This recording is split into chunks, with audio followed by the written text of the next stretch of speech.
we have discussed and collaborated with many of the signatories of the articles that you have mentioned over the last few months. And indeed, we discussed the available evidence that has been discussed in these pieces. And also, we received contributions from many of the signatories of these pieces.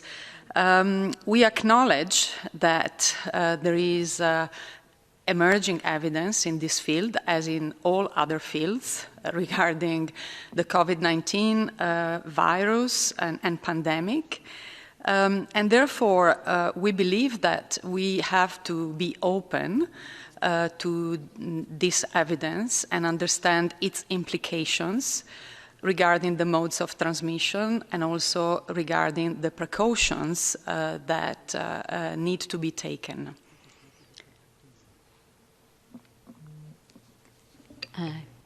Would you like to add something, Maria? Just to say, thank you, Benedetta. Just to say that yes, we have been engaged with this group since April, when they first wrote to us on April 1st, and we've had an active engagement with them and with many of the signatories on this through different networks. And as we have said previously, we welcome the interaction from scientists all over the world, from many different disciplines. Many of the signatories are engineers, which is a wonderful area of expertise, which adds to growing knowledge about the importance of ventilation, which we feel also is very important. We have been talking about the possibility of airborne transmission and aerosol transmission as one of the modes of transmission of COVID-19, as well as droplet. We've looked at fomites, we look at fecal oral, we look at mother to child, we look at animal to human, of course, as well. And so we are producing a scientific brief on summarizing where we are. We've been working on this for several weeks now, and we've engaged with a large number of groups, epidemiologists and clinicians, IPC specialists, engineers, mathematical modelers, to try to consolidate the growing knowledge around transmission.